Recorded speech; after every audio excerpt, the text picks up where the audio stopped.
Advocates academy and research सेंटरच्या भूमिपूजन प्रसंगी ज्यांच्या हस्ते आपण आज भूमिपूजन केलं आहे ते सर्वोच्च न्यायालयाचे न्यायमूर्ती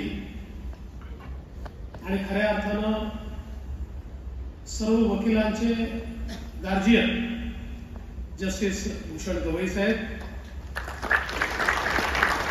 जस्टिस प्रसन्न वैराळे साहेब सुप्रीम कोर्ट, बॉम्बे हायकोर्टचे आदरणीय जस्टिस एस गडकरी, आदरणीय जस्टिस नितीन सामरेजी, त्यासोबत उपस्थित असलेले आमचे सहकारी श्री उदय सामंतजी, दीपक केसरकरजी, ॲडव्होकेट जनरल महाराष्ट्राचे डॉक्टर वीरेंद्र सराफ, गोव्याचे श्री देविदास पांगम, मंचावर उपस्थित असलेले ज्यांच्या मेहनतीतून हा सगळा कार्यक्रम साकारला जातोय ते advocate Sangram Desai, advocate Sudeep Pasbula, advocate Ashish Deshmukh, Shri Sureshchandra Shrimali, doctor Amit Vaid, doctor Vijay Patil, Ramsheth Thakurji, सर्वच या ठिकाणी उपस्थित असलेले बॉम्बे हायकोर्टचे न्यायमूर्ती, माजी न्यायमूर्ती, वरिष्ठ वकील मंडळी आणि उपस्थित सर्व भगिनी आणि बंधू, आज अतिशय आनंदाची गोष्ट आहे की ॲडव्होकेट अकॅडमी अँड रिसर्च सेंटरचं भूमिपूजन नुकतंच संपन्न झालं. आणि जसं या ठिकाणी आपल्याला सांगण्यात आलं की देशातली पहिली अकॅडमी ही महाराष्ट्रामध्ये या ठिकाणी होते आणि म्हणून मी आमचं जे बार काउन्सिल आहे, bar council of Maharashtra and Goa, त्यांचं अतिशय मनपूर्वक अभिनंदन करतो की त्यांनी हा पुढाकार घेतला आणि अर्थातच गवई साहेबांचा आशीर्वाद आणि शुभेच्छा पाठीमागे होत्या. त्यामुळे अतिशय कमी वेळात या अकॅडमीचं या ठिकाणी भूमिपूजन होऊ शकलं.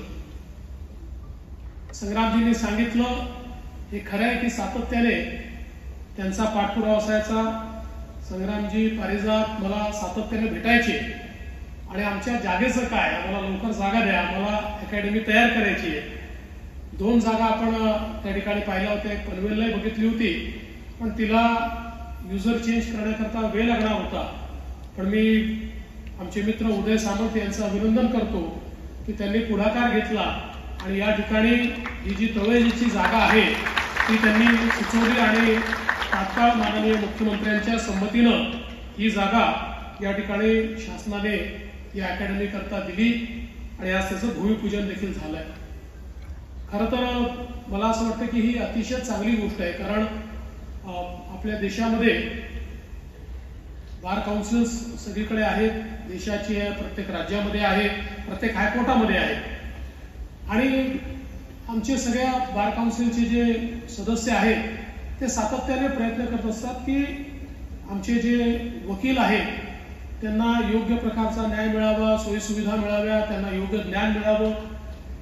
मात्र त्याकरता एक व्यवस्था की जी नवीन वकिलांना काही चांगलं ज्ञान देऊ शकेल आणि जी न्याय व्यवस्थेमध्ये किंवा लेजिस्लेशनमध्ये देखील कॉन्ट्रीब्यूट करू शकेल अशा प्रकारची एक अकॅडमी ही अत्यंत आवश्यक होती आणि हा एक चांगला विचार या ठिकाणी मांडण्यात आला आणि मला विश्वास आहे की आता ही अकॅडमी तयार झाल्यानंतर एकीकडे जी काही विविध क्षेत्र आहेत न्यायदानाचे त्या क्षेत्रामध्ये ही अकॅडमी चांगलं काम करेलच, पण ज्याचा उल्लेख संग्रामजी आपण केला, मला देखील असं वाटतं की आपलं जे प्रोसेस ऑफ लेजिस्लेशन आहे त्याच्यामध्ये अधिक कॉन्ट्रीब्युशन जर आपण तुमच्या साईडचं घेऊ शकलो तर मला असं वाटतं की त्याचा एक फायदा एक चांगला कायदा बनवण्यामध्ये देखील निश्चितपणे होऊ शकतो.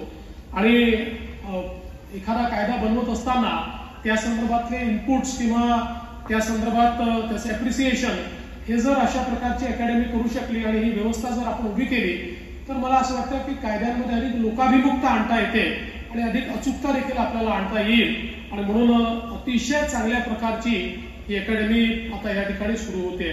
खरं म्हणजे आज आपलं न्यायदानाचं क्षेत्र हे अत्यंत वेगानं बदलत आहे. मला या गोष्टीचा देखील आनंद आहे की काही दिवसापूर्वीच आपण बॉम्बे हायकोर्टच्या नवीन इमारतीचं या ठिकाणी भूमिपूजन केलं आणि आता अकॅडमीचं भूमिपूजन आपण करतोय. पण आज आपण पाहतोय की विशेषतः टेक्नॉलॉजीमुळे सर्व क्षेत्र ही खूप मोठ्या प्रमाणात बदलत आहेत. अगदी आपल्या सुप्रीम कोर्टाने कोविडच्या काळामध्ये ज्या प्रकारे ऑनलाईन कारभार चालवला आणि त्याच्यामुळे कोर्ट बंद झाले नाहीत आणि लोकांना न्याय मिळू शकला, त्यातनं एक प्रकारचा कॉन्फिडन्स हा आज संपूर्ण ज्युडिशियरीमध्ये देखील तयार झालेला आहे की अशा प्रकारे आपल्याला ऑनलाईन कारभार चालवता येऊ शकतो आणि तो आज मोठ्या प्रमाणात होताना आपल्याला पाहायला मिळतोय. ई फायलिंगचा आग्रह सुप्रीम कोर्टाने धरला आणि मला अतिशय आनंद वाटतो की बार काउन्सिल ऑफ महाराष्ट्र आणि गोवा याने सगळ्यात जास्त पुढाकार घेतला आणि आज आपल्या जवळजवळ सगळ्या कोर्ट्समध्ये त्या ठिकाणी ई फायलिंगची सुविधा आपण सुरू केली आणि त्यातनं एक प्रकारची ट्रान्सपरन्सी देखील आणि एक प्रकारची एफिशियन्सी देखील या ई फायलिंगच्या माध्यमातून तयार झालेली आपल्याला पाहायला मिळाली. अलीकडच्या काळामध्ये कायद्याचं जे काही शिक्षण आहे ते शिक्षण देखील मला असं वाटतं त्याचाही विस्तार मोठ्या प्रमाणात झालाय. पूर्वी फार लिमिटेड कॉलेजेस होते, पण आता फार चांगले कॉलेजेस तयार झाले आहेत. आमच्या या ठिकाणी पाटील साहेबांनी, विजय पाटील साहेबांनी देखील अतिशय चांगली अकॅडमी तयार केलेलं कॉलेज तयार केलेलं आहे.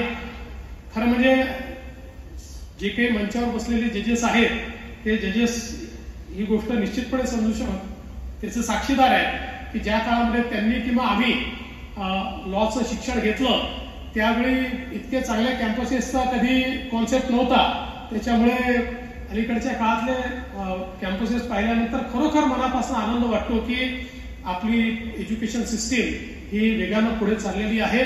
आणि आज जेव्हा आपण पाहतोय की आर्टिफिशियल इंटेलिजन्सचा वापर आता सगळीकडे होतोय आणि विशेषतः कायद्याच्या क्षेत्रामध्ये तो अतिशय वेगानं सुरू झालेला आहे. म्हणजे एक काळ असा होता की नवीन लॉयर्सला जेव्हा ते कुठल्या सिनियरकडे जॉईन व्हायचे त्यावेळी केस लॉ कसा शोधायचा, अथॉरिटी कशी शोधायची हे त्याला शिकवलं जायचं, ते एक महत्वाचं काम असायचं. पण आता मात्र चॅट जीपीटीला सांगितलं तरी अथॉरिटी तिथनं आपल्याला शोधून मिळते. अशा प्रकारचा एक मोठा फरक हा आपल्याला झालेला दिसतोय. मला असं वाटतं की कुठलाही जो काही बदल होत असतो तो बदल आपण अंगीकारला पाहिजे आणि त्याकरता तो बदल सर्वांपर्यंत पोहोचेल अशी व्यवस्था केली पाहिजे. आणि म्हणून मला असं वाटतं की अशा प्रकारची अकॅडमी याकरता आवश्यक आहे की वेगानं बदलणाऱ्या या सगळ्या जगामध्ये आज जे काही नवीन येत आहे ते नवीन आमच्या लॉयर्स पर्यंत पोहोचलं पाहिजे. असं म्हणतात की आजचं जग कसं आहे तर लर्न, अनलर्न अँड रिलर्न अशा प्रकारचा मंत्र आजच्या जगाचा आहे. म्हणजे जे आपण शिकलोय ते विसरावं लागतं, नवीन शिकावं लागतं, पुन्हा जे नवीन शिकलोय ते विसरावं लागतं, पुन्हा नवीन शिकावं लागतं. त्यामुळे केवळ यंग लॉयर्स करता नाही तर मला असं वाटतं की वर्षानुवर्ष जे लॉयर्स काम करतायत त्यांच्याही करता एक अपग्रेडेशनची आवश्यकता अलीकडच्या काळामध्ये आपल्याला या सगळ्या टेक्नॉलॉजिकल ऍडव्हान्समेंट्समुळे त्या ठिकाणी करावी लागणार आहे. आणि म्हणून एक महत्वाचं काम हे या अकॅडमीच्या माध्यमातून या ठिकाणी होणार आहे. मी त्याकरता अतिशय मनपूर्वक शुभेच्छा देतो. आणि खरं म्हणजे या अकॅडमी करता आपण सगळे लोक मदत करताच आहात, पण शासनाच्या वतीनं देखील आम्ही 10 कोटी रुपये या अकॅडमीला त्या ठिकाणी देऊ, जेणेकरून आपलं काम जे आहे ते वेगाने झालं पाहिजे. आता हे 10 कोटी रुपये अनाऊन्स करताना आमचा स्वार्थ पण आहे, कारण हे 10 कोटी रुपये तुम्हाला मिळायचे असतील तर ते डिसेंबरच्या सेशनमध्ये मिळू शकतील आणि डिसेंबरच्या सेशनमध्ये मिळवायचे असतील आम्हालाच पुन्हा राज्यावर आणावं लागेल. तुम्ही आणणारच आहात, त्याच्यामुळे त्याच्यात काही आमच्या मनात चिंता नाहीये.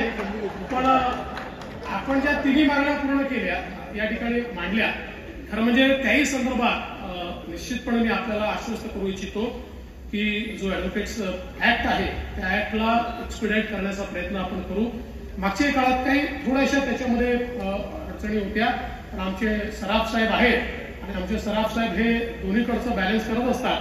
त्यामुळे ते निश्चितपणे त्यातनं आपल्या सगळ्यांच्या मदतीनं हा जो ऍक्ट आहे हा लवकरात लवकर या ठिकाणी आपल्याला कसा करता येईल तो प्रयत्न आपला असेल. एक आपण यंग लॉयर्सच्या स्टायपंडचा विषय अतिशय चांगला विषय मांडलेला आहे. मी आज तुम्हाला एवढं सांगतो की मी आज काही त्याची अनाउन्समेंट करत नाही, पण एवढं सांगतो की हा एक चांगला विषय आणि आम्ही त्याबद्दल सकारात्मक आहोत. आम्ही जरूर त्या संदर्भातला जे काही सगळा विचार आहे तो पूर्ण करू, माननीय मुख्यमंत्र्यांची देखील चर्चा करू आणि हा विषय देखील आपण निश्चितपणे मार्गी लावू. आणि तिसरा जो विषय आपण सांगितलेला आहे, आपल्याला कल्पना आहे की यापूर्वीच 2 वेळा म्हणजे मी मुख्यमंत्री असताना आणि आताच्या काळात राज्य सरकारने कोल्हापूरला त्या ठिकाणी व्यवस्था व्हावी अशा प्रकारचा ठराव करून दिलेला आहे, कॅबिनेटचाही ठराव दिलेला आहे.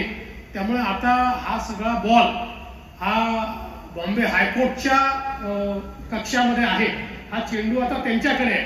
त्यामुळे आता आमच्याकडनं जे करायचं आहे ते आम्ही केलेलं आहे. आमचं पूर्ण समर्थन आम्ही त्याला देऊन अगदी कुठल्याही त्याच्यामध्ये अँबिग्युटी नसलेला ठराव हा मागच्या काळातच दिलेला आहे. आता बॉम्बे हायकोर्टला त्याचा निर्णय घ्यायचा आहे. नक्कीच हायकोर्ट त्या संदर्भातला निर्णय घेईल. पण मला या गोष्टीचा आनंद आहे की आपण अतिशय मेहनतीनं ही अकॅडमी या ठिकाणी उभी केली. मी आपल्याला मनपूर्वक शुभेच्छा देतो. चांगल्या प्रकारचं काम या ठिकाणी होईल ही अपेक्षा देखील व्यक्त करतो. खरं म्हणजे या कार्यक्रमात मला पूर्ण वेळ राहायचं होतं, पण आज 2 कार्यक्रम अजून पुढे असल्यामुळे मी आदरणीय गवई साहेबांची परवानगी घेतली की जरी वाईट दिसत असला तरी भाषण करून मला इथून जावं लागणार आहे आणि त्यांनी ती परवानगी मला दिली आहे. त्यामुळे मी आपल्या सर्वांची क्षमा मागतो. या चांगल्या कार्यक्रमाला आपण निमंत्रित केलं त्याबद्दल मी आपले मनापासून या ठिकाणी आभारी मानतो. आणि विशेषतः सन्माननीय मुख्यमंत्री महोदय स्वतः या कार्यक्रमाला येणार होते, परंतु एक छोटंसं ऑपरेशन त्यांच्यावर झालं होतं, त्यामुळे 1.5 दिवस त्यांना आराम करायला सांगितला होता. त्यामुळे ते काही या कार्यक्रमाला पोहोचू शकले नाहीत. पण त्यांच्या शुभेच्छा त्यांच्या वतीनं या ठिकाणी मी आपल्याला देतो आणि माझे 2 शब्द संपवतो. धन्यवाद. जय हिंद, जय महाराष्ट्र.